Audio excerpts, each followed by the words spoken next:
कि हमको अपनी जड़ों को कभी नहीं भूलना चाहिए। देखो, एक पेड़ है, किस बेस पे डिसाइड होता है कि वो पेड़ कितना बड़ा हो सकता है? उसकी जड़ें कितनी अंदर तक है। तो अगर हमको ऊपर बढ़ना है, ऊपर मतलब आप कह सकते हो बाहर इस दुनिया में अगर बढ़ना है, तो अंदर जड़ें उतनी ही स्ट्रांग होनी चाहिए। अगर अपनी रूट्स को हमने छोड़ दिया और ऊपर बढ़ने की कोशिश कर रहे हैं तो गिर जाएंगे। थोड़ा सा आंधी तूफान आएगा, दिखेंगे भी नहीं कहां गए। तो हमें क्या नहीं करना चाहिए? कभी भी अपने माँ बाप की डिसरिस्पेक्ट नहीं करनी चाहिए किसी भी हालत में। अपने माँ बाप के बारे में कुछ बुरा सोचना तक नहीं चाहिए, करना तो बहुत दूर की बात है। और कुछ लोग थोड़ा बहुत पैसों के चक्कर में पता नहीं क्या क्या कर रहे हैं। किसके साथ? अपने माँ बाप के साथ। कौन है माँ बाप? आपकी जड़ें हैं। और सोचो, आपको एक मजेदार बात बता देता हूं कि जो बंदा, अगर आपको पहचानना हो ना कि वो बंदा कैसा है, कि उस बंदे के साथ उस पर भरोसा करना चाहिए नहीं करना चाहिए, तो उस बंदे को ये देखो कि वो अपने माँ बाप के साथ कैसे बिहेव करता है। उसने अपने माँ बाप के साथ क्या किया।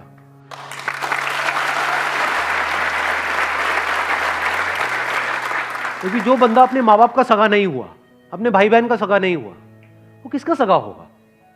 उस पर क्या भरोसा करोगे? वक्त आने पे वो आपको भी काटेगा। जिसने अपनी जड़ें काट दी, उसके लिए और दूसरा पेड़ कहां मैटर करता है? आप तो दूसरे हो ना। जिसने अपने को नहीं छोड़ा वो आपको क्या छोड़ेगा? तो इसको हमेशा याद रखना है। हैविंग सेड दैट, इसका मतलब ये नहीं है कि आप उनकी हर बात से एग्री करो। नहीं, ओपिनियन अलग अलग हो सकते हैं।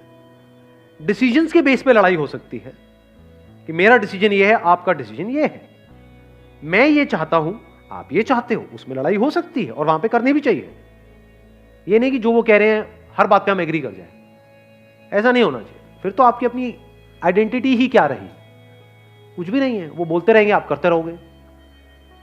तो रिस्पेक्ट अलग चीज है और डिफरेंस ऑफ ओपिनियन अलग चीज है। तो इसको मिक्स मत करना। बिकॉज मेरे को पता है मेरी ये बात सुनते ही लोग क्या बोलेंगे कि हाँ, मेरे माँ बाप, अब आप जो कहोगे मैं वही करूंगा। वो कहेंगे बढ़िया है, यही तो हमें चाहिए था।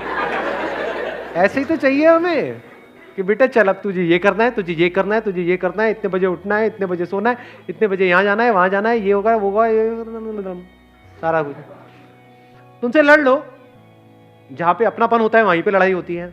अनजान से कौन लड़ता है कभी यहाँ पे अनजान में आपस में अभी कोई लड़ाई हुई है आकर के? तू मुझे पसंद नहीं है, भाड़। किया किसी ने ऐसा आपस में? हाँ, नहीं किया। क्यों नहीं किया? क्योंकि अनजान है। क्या अपने अपने घर चले जाना है सबको इस सेशन के बाद में? किससे किसको क्या लेना देना है? अपनों से ही तो लड़ाई होती है, अपनी बीवी से, अपने पति से, अपने माँ बाप से। तो लड़ो, लड़ने में कोई बुराई नहीं है। अपनेपन से लड़ो। ऐसे लड़ो कि भाई लड़ेंगे, मरेंगे, कटेंगे, जो मर्जी करेंगे, अलग नहीं हो, रहेंगे साथ में।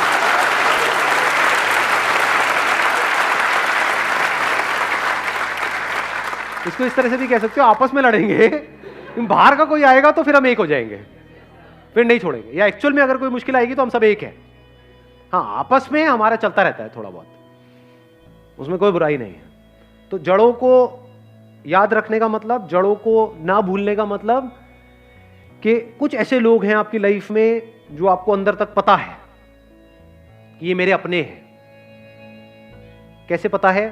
क्योंकि जब आपकी लाइफ का सबसे खराब टाइम चल रहा था तब भी वो आपके साथ थे, वो आपके अपने हैं, फॉर श्योर आपके अपने हैं। जब खराब टाइम में नहीं छोड़ा तो अच्छे टाइम में क्या छोड़ेंगे? और कुछ ऐसे लोग होते हैं, थोड़ा सा आपका टाइम अच्छा होता है, पीछे पीछे घूमने लग जाते हैं, आपके लारे लपे करेंगे, आपकी तारीफें करेंगे, आपको बोलेंगे कि हाँ तू तो मेरा भाई है, हम तो ये हैं, हम तो वो हैं। जैसे ही आपका टाइम थोड़ा सा खराब होगा आपको छोड़ देंगे, आपकी तरफ देखेंगे भी नहीं, आपसे बात तक नहीं करेंगे, एकदम पीठ कर देंगे आपकी तरफ। तो आप पहचान सकते हो ऐसे लोगों को। कुछ ऐसे लोग थे आपकी लाइफ में जब आप कुछ भी नहीं थे, या ये कह लो खराब टाइम चल रहा था, तब भी वो आपके साथ में थे। तो ये आपके अपने हैं। दुनिया इधर की उधर हो जाए, इनको नहीं छोड़ना है। चाहे घर अलग अलग हो जाए, देखना, इसको भी ध्यान से समझ लेना। इसका मतलब ये नहीं है कि हाँ एक ही घर में रहेंगे जी, अब तो सास बहू आपस में एक दूसरे का गला काट रही है लेकिन रहेंगे हम एक साथ ही, ये नहीं कह रहा हूं मैं। चाहे घर अलग अलग हो जाए, यानी फ्लोर अलग अलग हो जाए, अपार्टमेंट अलग अलग हो जाए, आप यहां रहते हो वो वहां रहते हैं, या दूर भी रहते हैं, आप दिल्ली में रहते हो वो बॉम्बे में रहते हैं, दैट्स ओके। लेकिन दिल से हम एक हैं जी, मरते दम तक हम अलग नहीं हो सकते। That must be very clear. जिसके माइंड में ये क्लियर है उसकी जड़ें पक्की है।